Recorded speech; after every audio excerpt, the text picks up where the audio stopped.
Welcome, welcome, welcome, everyone, to another amazing episode of Beyond Boardroom Business. And of course, I'm here, Coach Stephanie. I'm your host, and I am here and so excited to announce the next guest. So, without further ado, I'm going to allow her to introduce herself to you all because just in the meantime, get your pen, paper, notebook, get your friends, family, tune in so you can hear what this queen has to say. So without further ado, let's go ahead and bring Miss Vitelle. Greetings. How are you this evening? Hi, hello. I'm great. How are you? I am feeling fabulous. Thank you for asking. And I'm just so excited because when I learned about who you are as far as an actress, an activist, an author transforming lives through art, I had to hear more. So please tell us, who is Vitelle? Oh, that is such a loaded question. So, as you mentioned, I am all of those things and more. I started off as an actress model. So, I'm also a producer, director. I have a whole production company now. I'm a published author, mom. I do it all. So yeah, I would say to sum it all up into one word, entrepreneur, obviously. And as you mentioned, we are transforming lives through the arts. So myself and my team, as Three Productions, that's what our mission is all about: is using all of the gifts and talents that I already had and was doing as a business and turning it into something that is really transformative for people's lives. We tackle tough topics such as depression, suicide, domestic violence, all of these things that people just don't enjoy talking about, but need to be talked about and addressed and understood. And the education needs to be there behind it. And what better way to learn than from people's own personal experience and through a way that people love to be entertained. So here we are, we're doing it, and it's a blessing to be a part of something so much bigger than I am. I don't really enjoy talking about myself, but at the end of the day, I'm just a tool. I'm a vessel, and that's what I do every single day. Well said. So can you tell me, Vitelle, what inspired you to pursue a career in entertainment and how did you get started? So I've wanted to be an actress for long before I can actually remember. So that's just always been a thing. I don't remember not wanting to be an actress. I do kind of Wow. remember wanting to be like a firefighter, a police officer, like all these hero roles that I always wanted to be. But then it always came back to, oh, I could just play those roles in movies. So I'm going to be all of those things in movies. So Right. yeah, so it's just always been there since I was younger, and it kind of grew through like church, being able to perform in church plays, school plays, and things like that. Is really what kind of grew it even more. And it's just always been a natural born talent. Like I would watch back video playbacks and stuff, and I'm like, oh my gosh, I don't even remember doing that. Like that's crazy. Like I'm watching somebody else do this. So I knew it was a God given gift that was much bigger than myself. So yeah, I just have always been in it. I went full time in 2009, which Okay. is when I moved to Atlanta to pursue it full time. Left the day job and all those things, and just been going hard ever since. So what gave you that inner strength to have the faith to just step out and just go full blast? Man, it wasn't like a moment or an epiphany that said, you know what, I'm just going to do this. It was multiple moments, and it still is constantly as I grow. Then the challenges become bigger, and the levels that we're trying to reach become bigger. So just constant prayer, um, and just doing it scared. There was just doing it anyway. And then remembering that, we only have one life and time is too short to be sitting around doing something, especially for someone else that's not really benefiting you, that doesn't feel like a part of your purpose. So I just had to walk in my purpose, even though it was terrifying. So, and I still continue to do that to this day. There's still moments where it's like, oh Lord, you want me to do that? So, but at the end of the day, I know that it's a calling and it's not just something that I just desire. It's much bigger than that. So I go for it, even afraid. So when you feel the calling, how do you know it's actually the calling and not just something you dreamt about or something you heard over a conversation? How do you know it's your calling? It's a few things for me. Number one, I don't really want to do it. When I first get it, I'm like, oh, I don't want to do that because it's scary. It's uncomfortable. It does not sound like something that I would necessarily want to do. I want the results of what I'm being called to do. Like I want people to live their best lives. I want to help prevent suicides and all of these things, but I don't want to be the one to actually go through these steps to get to that point. So it's scary and it's terrifying, and it's something that I know that only by the strength of God can I do it. Because I wouldn't have just decided to do this on my own. And then there's always, like, for me, there's always little signs that will constantly pull me, especially when I'm reluctant to go in that direction. There'll always be little signs and reminders. It could be something as random as someone walking up to me in a grocery store and just saying, you know, you're supposed to do da da da da, and you're like, what the, like, is there a more candid camera, you know? So it's stuff like that will start to happen a lot of times for me, and it'll just be like, oh, I can't resist it anymore.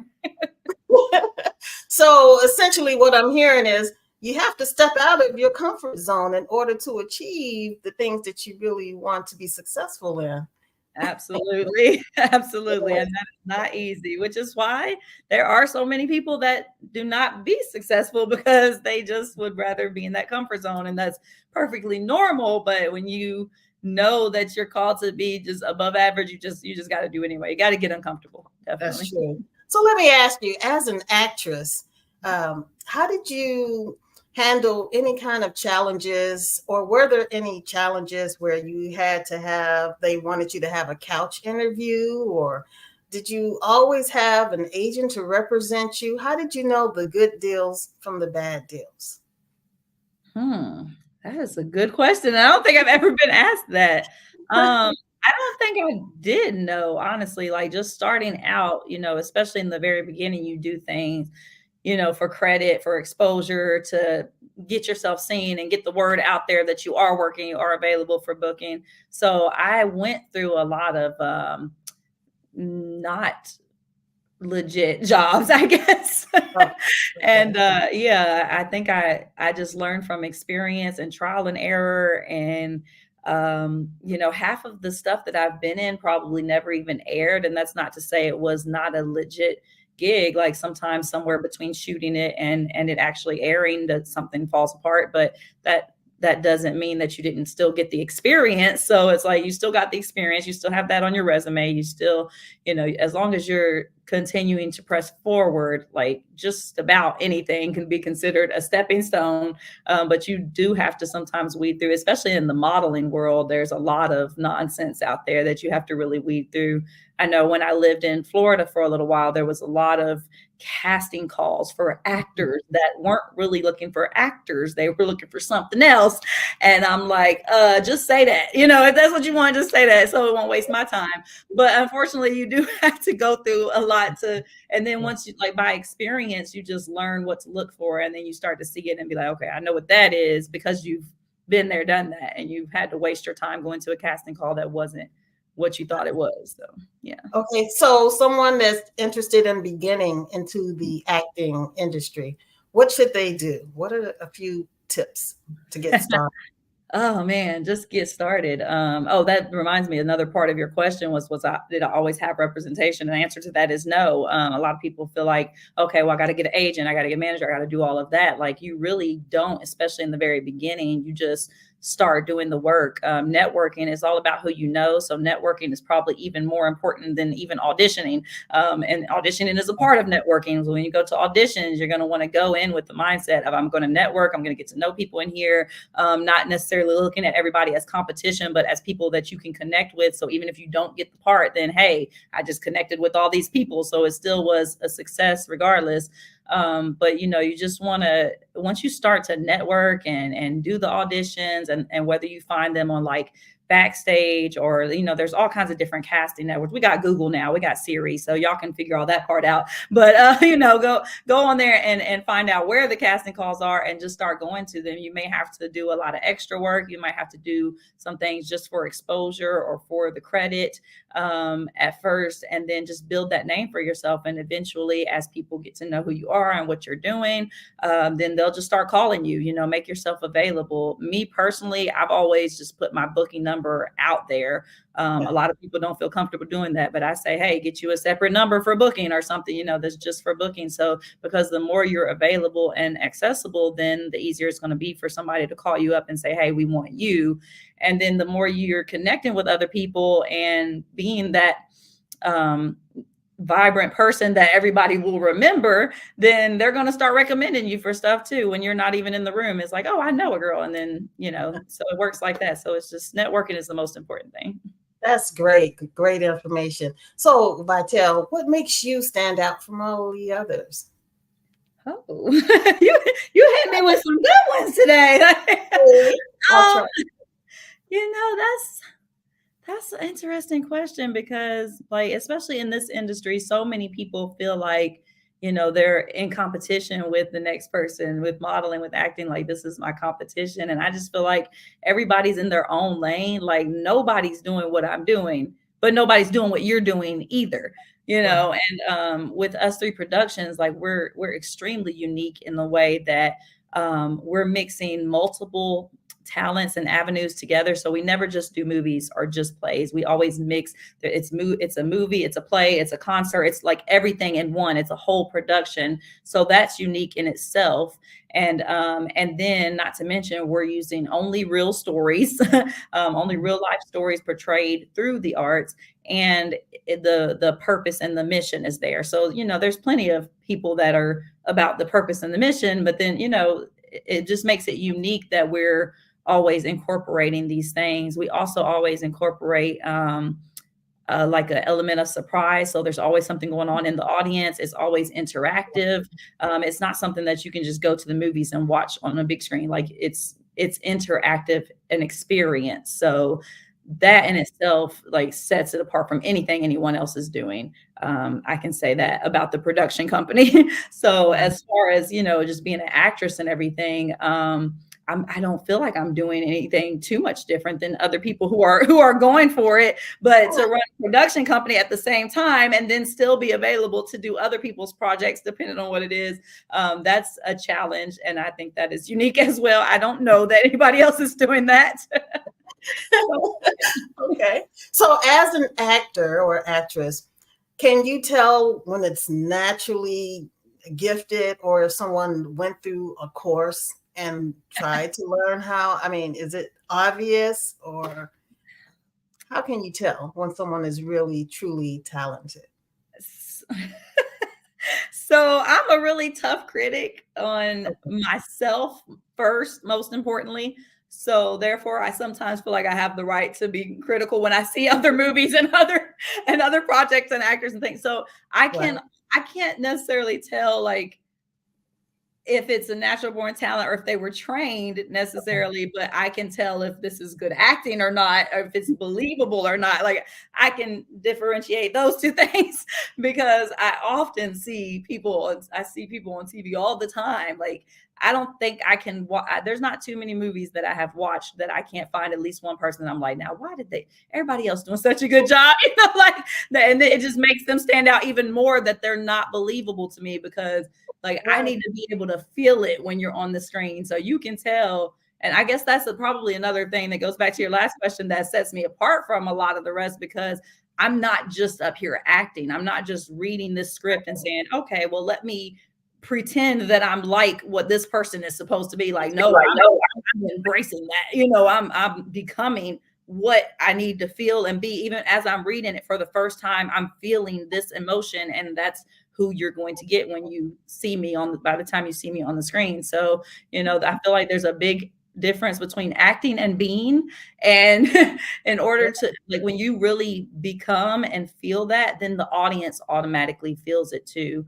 I always use Will Smith as an example, because he's one actor that I know that he can be in a scene and not say a single word, but you can literally feel everything he's That's feeling.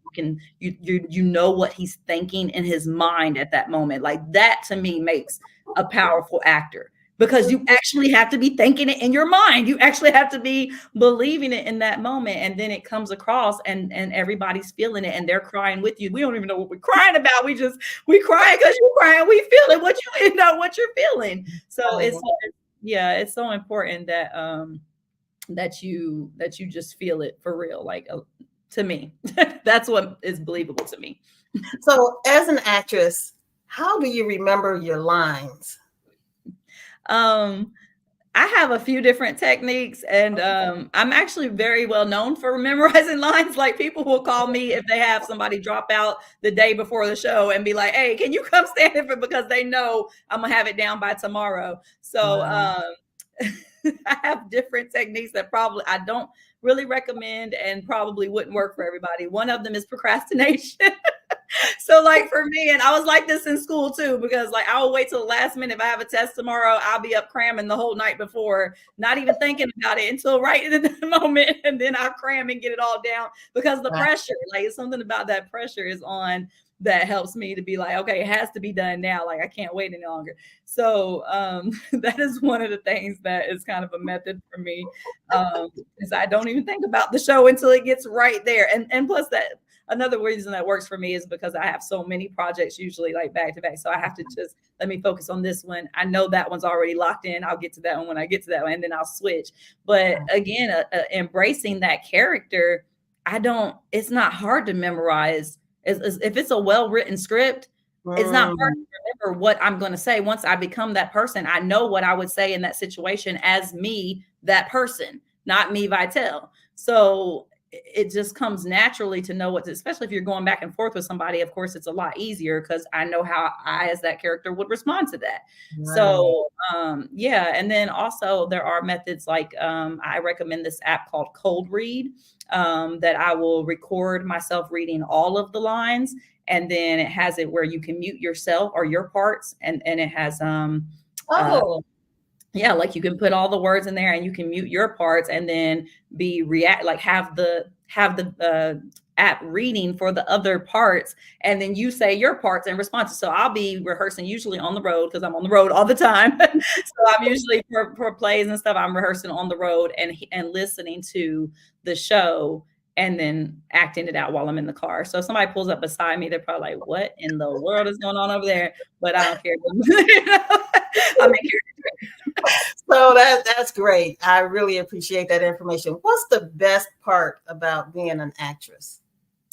Um, I think just being able to not be the same every day. Like I'm just the type of person I can't do a go into the office doing the same thing over and over again every day, like assembly line. Like I just my mind does not function well in that environment. So like even with committing to a project for a period of time, like I'm loving it, I'm joining it for so long. By the time I actually get tired of it, it's time to move on to the next thing.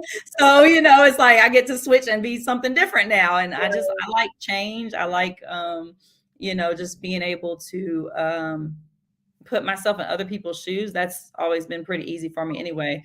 But I guess for me the most important thing, of course, is if there's a message there. So that's why I say when I say I selective with the projects, there needs to be something there that someone's going to get out of it. I need to be able to communicate a message to them that's going to help them in their daily life. I don't want people just to be entertained and like, oh, that was great, good job, and leave and then go about their life and doesn't make any impact. Or you know, the things that the projects that I do have to be impactful. And so that's the best part for me, is being able to impact someone in a way that sticks with them even more than somebody just telling you. Like, you know, somebody might have told you this lesson before, or you heard it from a pastor or something, but then you see it in a movie and it just hits different. So being able to be the catalyst for that is the best part to me. I agree, and that was a great answer. Thanks. So, changing things up, can you tell me how did you get started becoming an activist? Whew. So I started off with helping the homeless, Okay. and it was just I actually just met a guy just on the side of the road. I was always kind of curious, you see people on the side of the road with their signs all the time, and it just was a curiosity to me, like, what's his story, what's his situation, why is he in that position, why is he, just having the empathy for another human being. And so one day I just had some time, and I pulled over and asked them. I just started talking. I'm interviewing this homeless guy. His name was Gary. He was the first person who kind of sparked this fire in me. And I ended up taking him to the grocery store, and he ended up like, we became friends. And I found out that he was actually a veteran who had fought for the country, that his children had like disowned him and all this different stuff.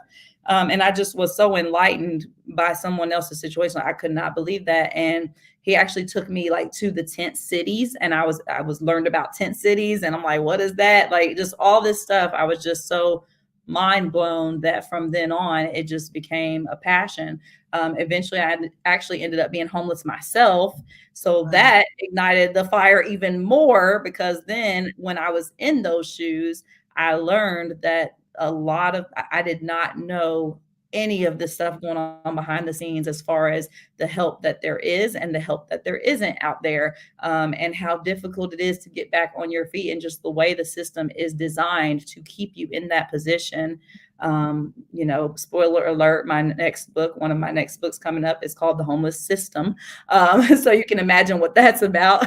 But yeah, so it just grew from there. And then for being able to add my own personal experience and learning more about other people's experience, like, there is so many more homeless people around than you would think. And I just needed to do something about it. And so I started the Feed the Homeless tour, which we started off with just providing food for people, but it grew to helping find jobs, and even, household supplies or diapers, or, there's women out there on the streets with babies that don't have diapers, and just whatever it was that they needed, we were just able to like connect them to the resources and make a difference in that way. So that's where it kind of started at. That is beautiful. Now, you mentioned that you were homeless for a while. Now, when you went through that homelessness, how did you stay inspired, and how were you able to come out of that? That was not easy. I had to constantly inspire myself and kind of just keep my eye on the prize. Just like any traumatic experience that I have been through, and most people know I have been through a lot. I always looked at it like, okay, what can I get out of this situation while I'm in it? And I also always looked at it like, this is going to be a movie one day. This is going to be a book one day. My creative mind never went off, even during those worst times. I just was literally taking notes. I'm writing all this down. This is turned into a movie. So for those of you who were antagonists in my story, that's your fault. So I ain't no names, but I'm gonna tell my story. Right. So it was always knowing that anything that was happening in that moment, like, it's for a reason. I'm supposed to get something out of this, and just learning to embrace whatever that might be, and know that it's a temporary situation, whatever situation it was at the time. And that eventually it's going to be a book, it's going to be a movie, and it's going to be all this stuff to help somebody else who's going through it. And I just always thought like that. So. Wow. So what is it? I always drive by the homeless, and I guess I have a fear that I would love to approach them as well. But I have a fear because I'm short, I'm small, I'm a woman, and I shouldn't feel like that. So what is it about the homeless that you learned by pulling over and starting the conversation? Well, honestly, I'm gonna say first, you should feel like that. That is perfectly normal. Like, you honestly should feel it, because we in a crazy world. Feel like that, honey. But trust me, like, when I did pull over, I was protected on myself, on my person. So, there was always that in the back of your mind, like, I don't know this man for real. But then, just using your common sense and being safe also. But then, I understood that this is a human being, that he had to have gone through something. So I proceeded with caution. But once, the conversation was had and you got to know the person and stuff, then I was able to, let my guard down a little bit. But still, at the same time, like, I never, we never, as women in this country, in this world, we should never let our guards down, honestly. But you can still empathize with people and be there available to help someone, but still protecting yourself and using your common sense. Yes. Thank you for that. So, how do you handle stressful situations outside of what you mentioned, that you would just calm your mind and tell yourself that this is only temporary? But when you come across stressful situations here moving forward, how do you handle it? Well, like you said, that's the main way. That's the main thing that comes to my mind first in order to do that. But then there are also like different techniques and things that I've learned over the years through therapy and just, coaching and different stuff throughout the years that I like practical application. So, I've learned like keeping sticky notes. That always helps. Like I have them literally in front of me right now. Keep my sticky notes on deck. And so sometimes you got to write reminders or mantras or whatever you want to call it. That's gonna consistently remind you the things that you know in the times when everything is good. You know all these things, but when things are bad and you're going through something, you kind of forget the facts. And so to have something physically there, even having like all of my decor in my homes are like phrases and sayings and quotes that constantly are in my face to remind me. So just staying connected, staying on my spiritual path and relationship that I have personally with God is like that's important to keep consistent all the time. And so when those storms do hit, I'm able to like, you know what, I just need to pray. And sometimes just understanding, like, depending on how bad it is, because life be life. And so, sometimes you just got to be like, you know what, what's the song, after you've done all you can, you just stand. Like, honey, sometimes you got to sit. Like, you can't even stand. Sometimes you just got to lay down on your face. Like, sometimes you just take a nap. Like, it depends on the problem. There's always a solution. But yeah, sometimes, you know what, I'm just about to binge Netflix the rest of the day and check out because F this whole day. Like, this is crazy. Like, so, sometimes it's like that. That is so true. I always say laughter. I try to find some stand-up comedy or something and just laugh. Yeah. So great to get it out. It is definitely therapeutic. Yeah. Speaking of that, so YouTube is a savior as well. So I'll go to YouTube and constantly be listening to, like even this morning. So, it's Monday, it feels like Monday sometimes. I did not want to get up at all. I was like, I got so much to do this week. But I think the pressure of knowing like this is crunch weeks leading up to my show this weekend, like there's just so many things that I got to do right now. That I just didn't want to do nothing. You ever get like completely debilitated at that? And that's what this morning was like. And like, it took me a second to kind of go through my Rolodex of solutions because I have so many options now, but I know that this is a problem because I got to get stuff done. So I got to get up. So what can I do right now that's going to make me want to get up? And I went to YouTube. I'm like, Monday motivation. Like I need some Monday motivation and just start listening. It didn't even take 5 minutes. I was like, okay, I'm up. Like, let me go. I had to talk to myself like, girl, if you don't get out this bed, like I'm sitting here coaching myself. Yeah, that's true. That is so true. Do you have an affirmation that you use frequently that gets you? Necessarily. I don't have any specific one. I'm somebody. I throw out a Bible scripture when the situation calls for it. It'll pop in my head. But there's no specific one for me.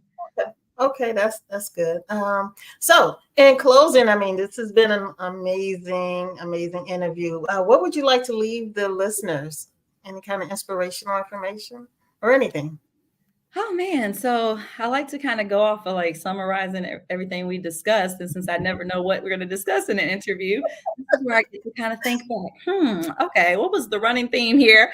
So you talked about doing things scared, and so I guess I would just leave off with encouraging someone to not let anything stop you. Like a lot of times when we want to do something, we've been talking about like, what do I say to people who want to do this, who want to do that? Like we all want to do something, no matter what that is, whether it's being an actress or starting your own business, whatever it is that you want to do. We always have these excuses that pop in our heads, like immediately after we want to do something that say, you can't do this, you don't have this, there's not enough of this, and all of these things. Like we have to really train ourselves to ignore those or solve them. If it is a legit problem, then solve the problem. Okay, you don't have enough money, we'll get the money then. Like there's always a solution for everything. So I would just encourage everyone to try, like try not to listen to that little voice that's telling you you can't, because there are so many people before you that did. And they're not any smarter than you. They're not any richer than you. They're not any brighter than you. Like, it is so easy. Oh, okay, I just got it. Sometimes when I get to talking, it just comes to me. Hold on. That victim mentality, that's what I'm feeling right now. Somebody needs to hear this. So there's a victim mentality that we get, especially when we have been through a lot of things, a lot of bad hardships in our lives. And we'll feel like when we want to do something, or we see somebody who's where we want to be, we'll say, oh, but they had this advantage, or they have this money, or they had the support of their parents, and they had all of these things. And we say we don't have that, or we didn't have that. But there's always something that you have that the next person didn't.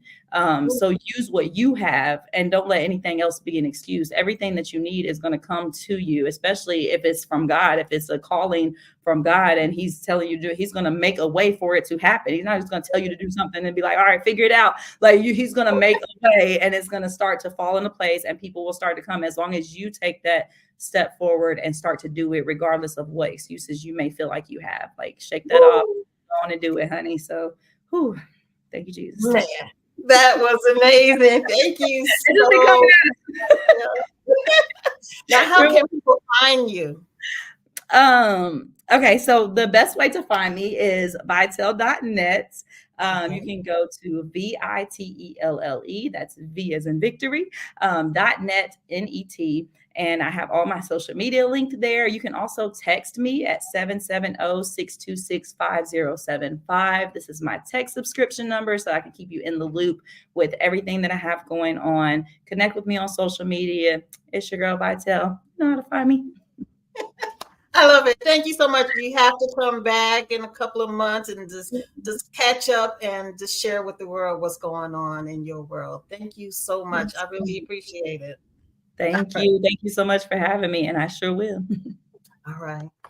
All right, everyone. That was an amazing interview. I mean, Vitelle.net. Make sure you look it up. She is a powerful, powerful woman that has gone through a lot of different things, but has overcome them. And you can too. That's what I love about this podcast, Beyond Boardroom Business, because you get to meet the person that has gone through it and has survived and come back to share with you all that you too can do it. So again, I'm glad that you were able to enjoy this episode. Again, it's Beyond Boardroom Business with your host, Coach Stephanie. And until the next time, stay positive, stay prosperous, and stay prayerful. Talk to you soon. Peace.